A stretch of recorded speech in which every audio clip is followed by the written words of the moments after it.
My You friends say I can't should run leave from you, this. but I'll I give don't you know what one you're more talking chance to about. correct Don't yourself, lie to me. she I'm said. not. I replied, how generous.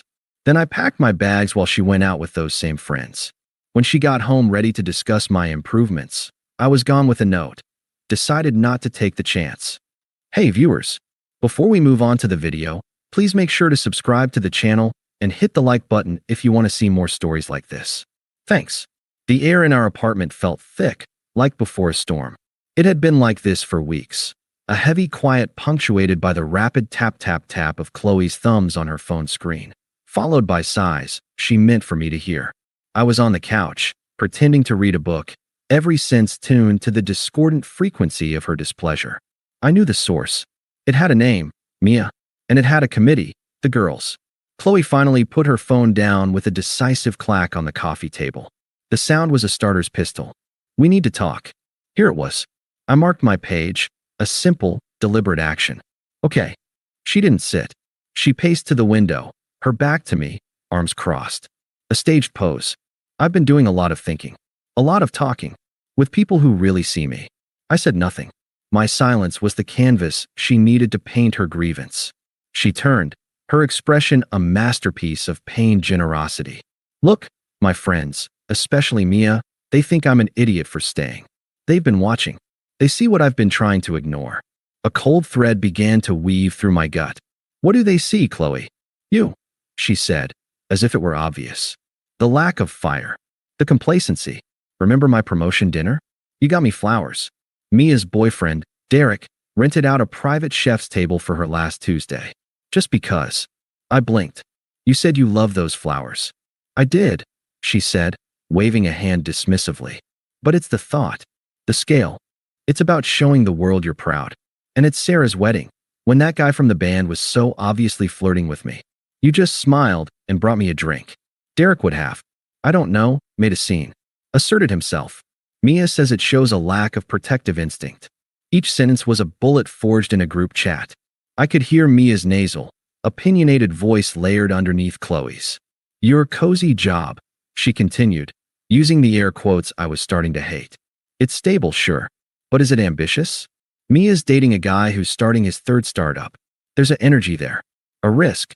You just go to work and come home, and you're fine. The coldness was spreading. This wasn't her. This was a transcript. So what's the conclusion, Chloe? My voice was quieter than I intended. She took a deep breath, the martyr preparing for sacrifice. The conclusion is they think I should leave you. They've listed all the ways you're not meeting my needs. They say I'm settling, that I'm blinding myself to my own potential. The room tilted slightly.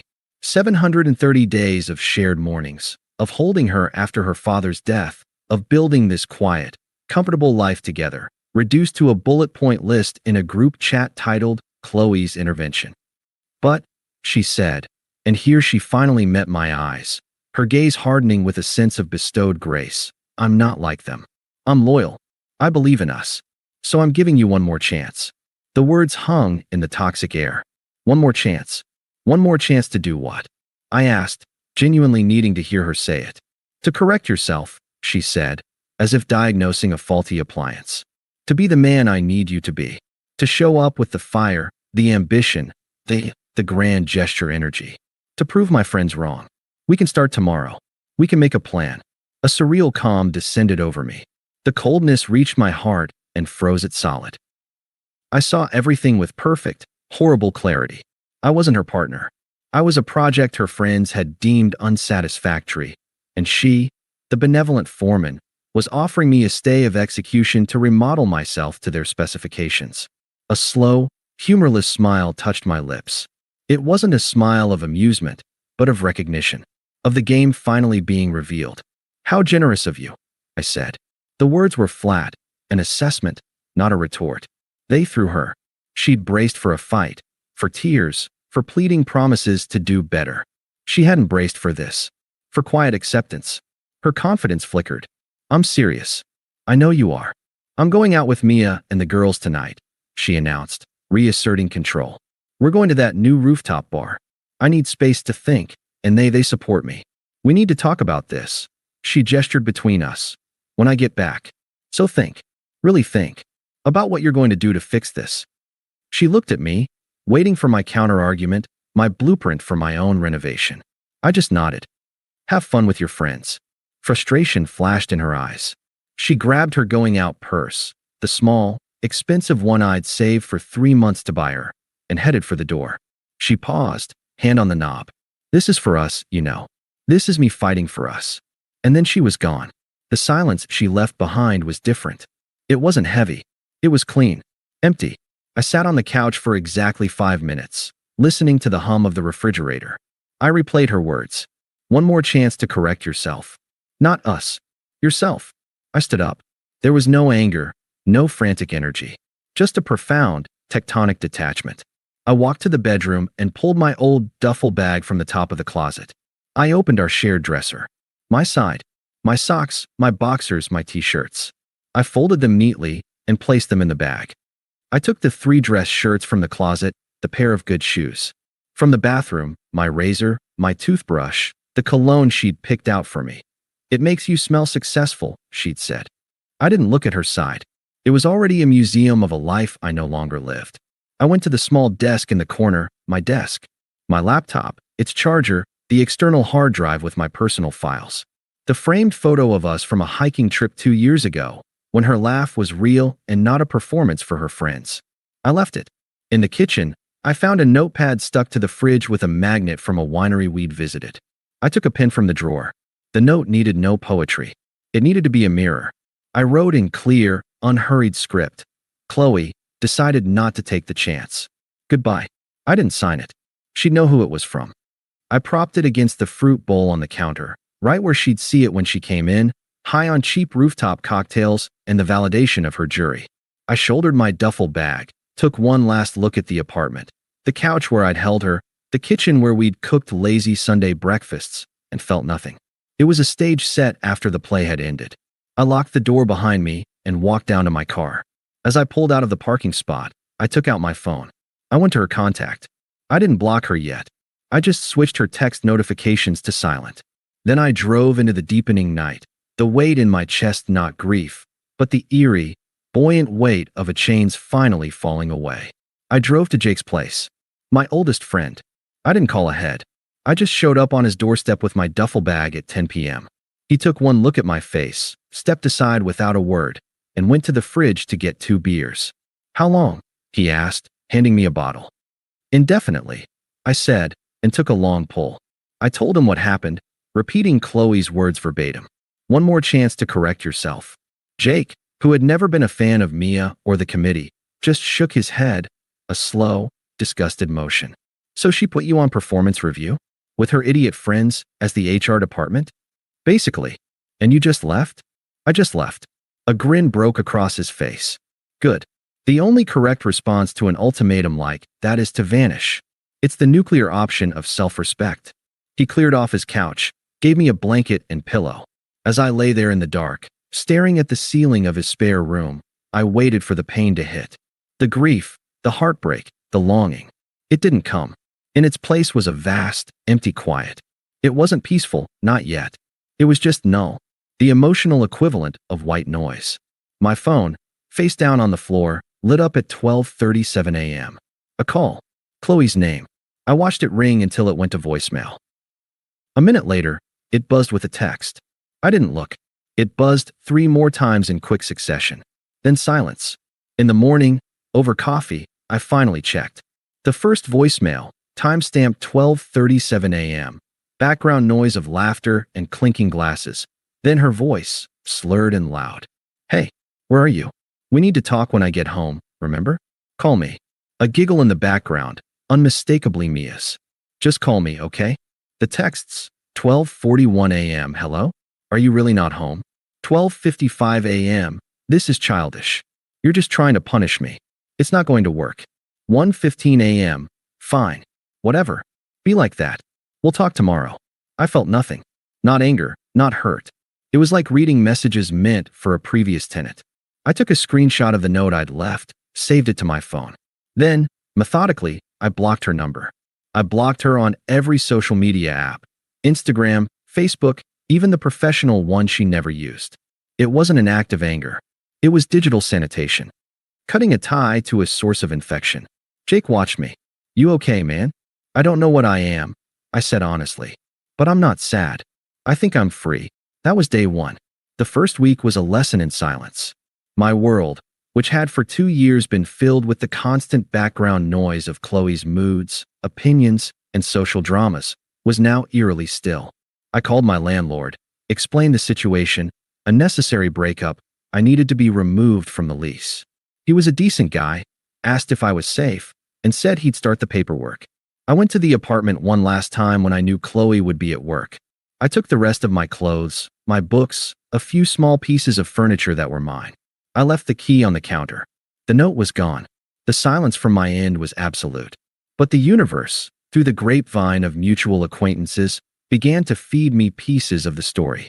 It started with Sarah, a friend from college who was tangentially connected to Chloe's circle, but always fair-minded. She texted me on day 4. Hey, heard about you and Chloe. Just wanted to check in on you. I replied, I'm okay. Thanks, Sarah. A few minutes later, her bubble popped up again. She's telling everyone you had a nervous breakdown and abandoned her. Mia's leading the charge. It's intense. I wrote back, let them talk. It doesn't matter. Sarah, for what it's worth, I never liked Mia. She's a poison pill. Take care of yourself. That was the first confirmation of the narrative they were spinning. I was the villain, the coward who cracked under pressure. It was fine. Villains don't have to attend committee meetings. The voicemails and texts had stopped once I'd blocked her. But on day 7, a new number popped up on my screen. A local area code. I let it go to voicemail. Okay, you made your point. Her voice was clear now, sharp with impatience. You're hurt. I get it. This silent treatment is juvenile. Come home so we can talk like adults. You can't just run from problems. There was a click. The condescension was a tangible thing. She still thought this was a tactic, a negotiation ploy. She was waiting for me in the empty apartment, ready to hear my list of proposed improvements. I deleted the voicemail and blocked the new number. Day 10 brought another new number. This time, the message was different. The performative patience was gone. You know what? My friends were right. You are a coward, running away instead of facing things like a man. Mia says this just proves everything she said about you. So congratulations. You played yourself. Her voice was tight with fury. She was trying to provoke a reaction, any reaction, to prove she still had a hook in me. I imagined her in that apartment, surrounded by the ghost of my presence, her anger growing with every hour I refused to engage. I blocked the number. Then, for 2 weeks, nothing. Radio silence from her end. But the grapevine was busy. I ran into Mike, a guy who worked with Chloe's friend's boyfriend, at the gym. We were spotting each other on the bench press. Dude. He grunted, wiping his forehead. Heard about your situation. Rough. I'm managing, I said, re-racking the weights. Yeah, well, you might be better off. He lowered his voice. My girlfriend's in that whole crew. She says Chloe's lost it a bit. She rebounded hard with some guy Mia set her up with. Some entrepreneur named Leo. I kept my expression neutral. Good for her. Mike snorted. Doubt it. Guy sounds like a tool. Shows up in a leased sports car, talks nonstop about his brand, buys rounds for the whole bar to make a point. According to my girl, Chloe's all over him, like she's trying to prove something. It's sad. I just nodded. It was sad. But it was a sadness that belonged to a stranger. It had nothing to do with me. The next report came from Sarah again, a week later. A simple text with a link to a private Instagram story screenshot. It was Mia's story. A blurry photo of Chloe and a slick-looking guy with 2 white teeth. Leo, their faces close. The caption read, when you upgrade your entire life. Heartsuit hashtag real men hashtag no more settling. Sarah's text followed. She's making sure you see this. She had Mia post it publicly. It's so transparent. I didn't respond. I didn't need to. The act of trying to hurt me with this proved my absence was a wound. They were shouting into a void, desperate for an echo. The final piece of the karma puzzle came not from a friend, but from a bystander. I was getting a coffee when I heard a familiar, shrill laugh. I glanced over. It was Mia, at a corner table with 2 other girls from the committee. They hadn't seen me. I took my coffee and sat with my back to them, partly hidden by a large potted plant. Completely obsessed, Mia was saying, her voice carrying. It's pathetic. He texts her every hour. Where are you? Who are you with? Last night he flipped out because she liked some guy's photo from, like, 2019. One of the other girls giggled nervously. Chloe said he's just passionate. Passionate. Mia's laugh was a razor. Please. He's controlling. He already asked her how much money she has in her savings. But whatever, she wanted a guy with fire, right? Now her apartment's on fire. Poetic. Does she talk about, her ex? The third girl asked. Oh, constantly, Mia said, dripping with faux sympathy. He was so stable. He never checked my phone. Boo-hoo. She made her bed. Let her lie in it with Mr. Passion. Their conversation moved on, but the damage was done. I sat, sipping my coffee, watching the people on the street. The grand gesture guy, the real man, was exactly what you'd expect. Insecure, volatile, and financially predatory. Chloe had traded a peaceful harbor for a dramatic, leaking ship, and her first mate, Mia, was already gossiping about the coming wreck. I finished my coffee and left, walking past their table without a glance. They were so engrossed in their drama, they didn't even notice me. The ultimate irrelevance. That night, at Jake's, I finally felt the first flicker of something other than numbness. It wasn't happiness.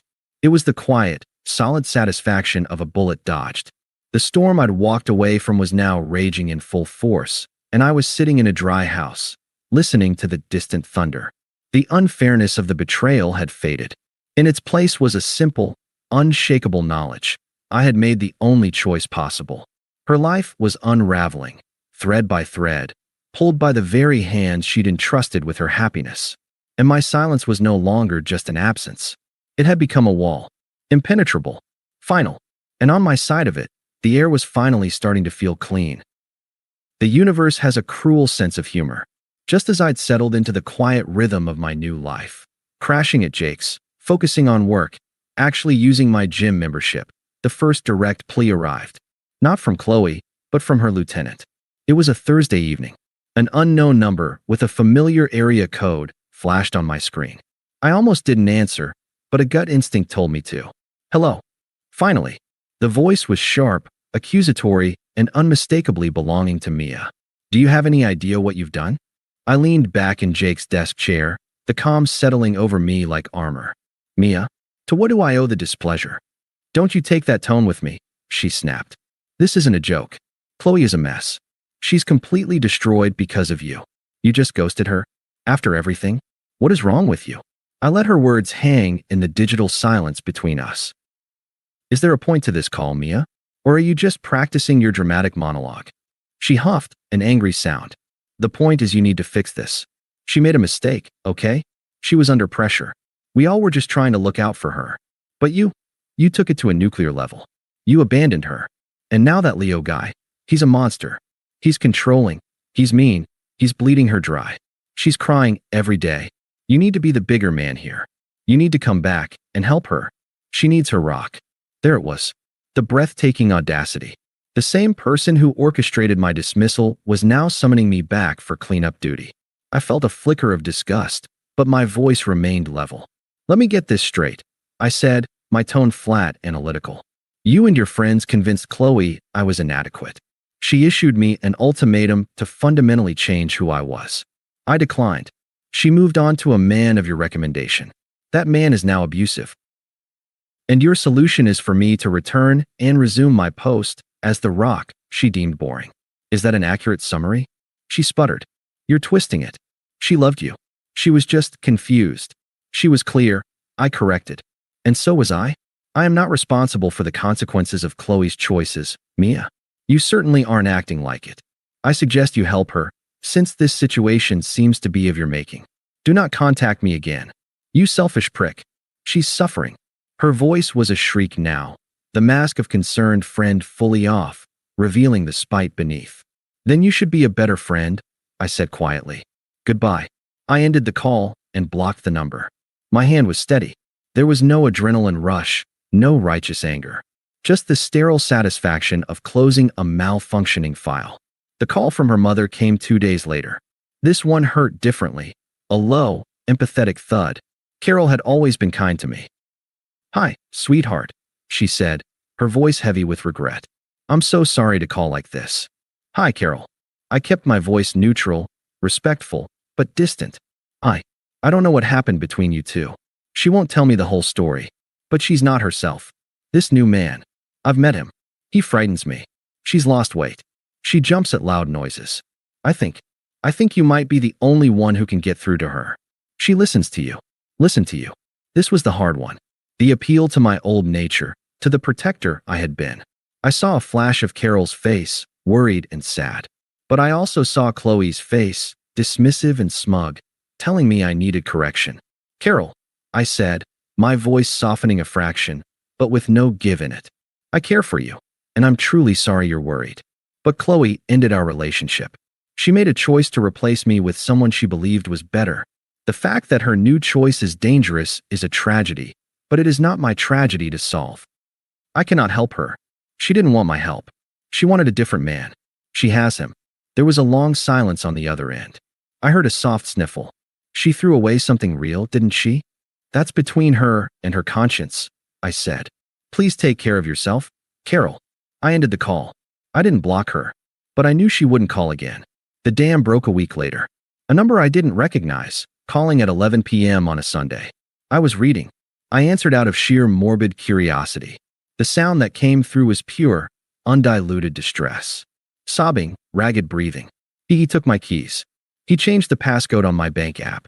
He said if I loved him, I'd prove it by giving him access. It was Chloe, her voice stripped of all its prior performance, raw and shattered. He yelled at Mia, called her a cancer. He threw my phone against the wall last night. It's all gone wrong. It's all so wrong. I said nothing. I just listened to the sounds of her life crumbling.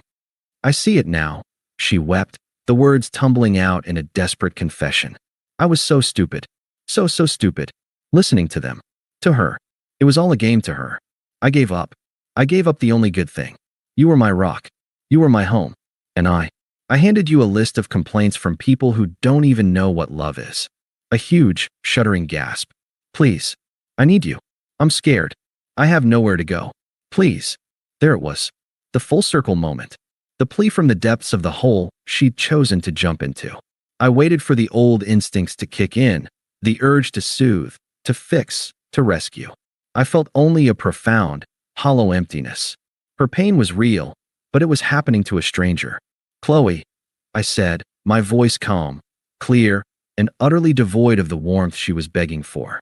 She caught her breath, hearing her name, hoping it was a lifeline. That sounds very difficult, I continued, using the same tone I'd use with a colleague describing a frustrating, but not my problem, client. I hope you figure it out. The silence on her end was absolute.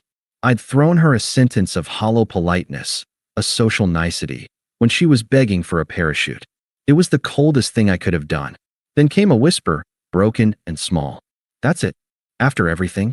You hope I figure it out? Yes, I said simply. I heard the click as she hung up. I placed my phone down, finished my chapter, and went to sleep. My sleep was dreamless and deep. The final piece of the puzzle arrived not as a confrontation, but as a digital whisper. A direct message on Instagram, from an account I barely remembered. Mark, Mia's long-suffering boyfriend. The message was just a series of screenshot images and 3 words. Thought you should know.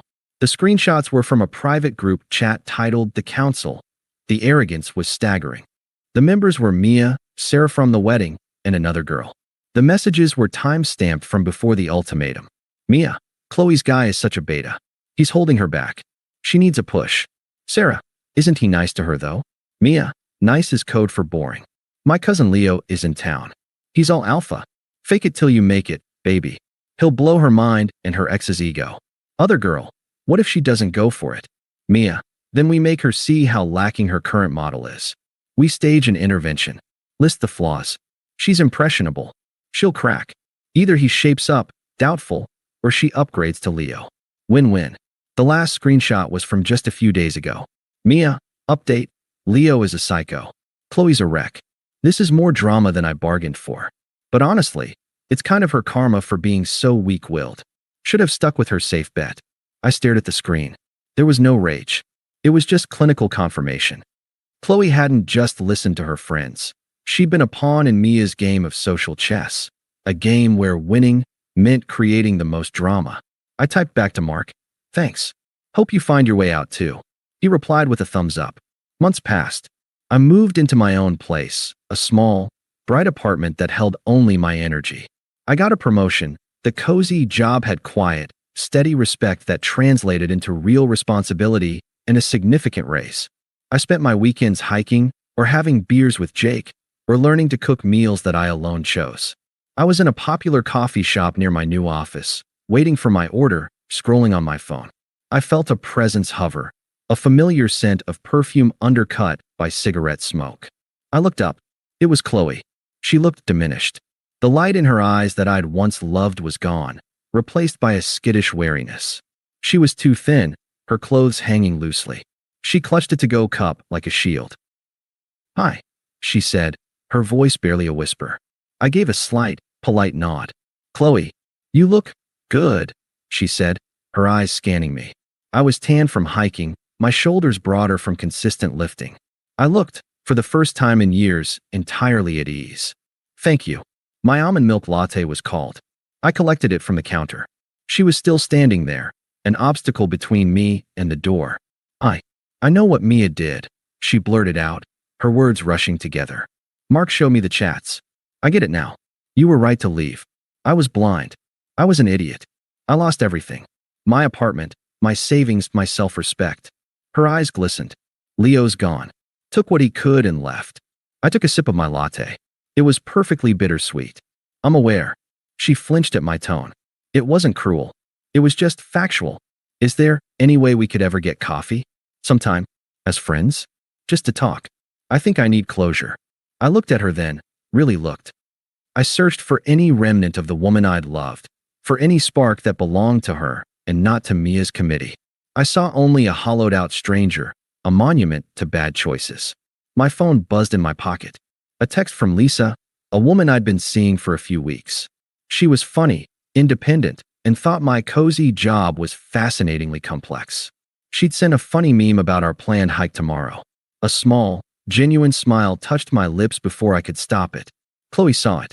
Her face fell, understanding dawning that the smile wasn't for her, would never be for her again. I glanced at my watch, a simple, reliable piece. "No," I said, my voice calm and final. "I don't think so." I met her eyes one last time, and in mine, she saw the truth she'd been fearing. Not hatred, not lingering pain, but a clean, uncluttered indifference. She was a footnote in a chapter I'd finished writing long ago. "Take care, Chloe," I said. It wasn't a wish for her well-being. It was a punctuation mark. I stepped around her and walked out into the sunny afternoon. The air was fresh. My phone buzzed again with another message from Lisa. I typed a quick reply, a real smile spreading across my face, and slipped the phone back into my pocket. I didn't look back. I had a life to get to, one I'd built for myself, brick by quiet brick, in the peaceful silence she'd left behind. Edit/update. To everyone asking, no, I never replied to Mark or confronted Mia. Their own ecosystem of toxicity is consuming itself just fine without me. And to the person who DM'd me saying I was too harsh, you've clearly never been handed a one more chance to fundamentally alter your soul by a committee. The kindest thing you can do for everyone involved is to simply refuse to play. And that, folks, is why you never accept a chance from someone who should be your partner, not your probation officer. Thanks for watching. Make sure to subscribe to the channel and hit the like button. What do you think about this story? Share it in the comments.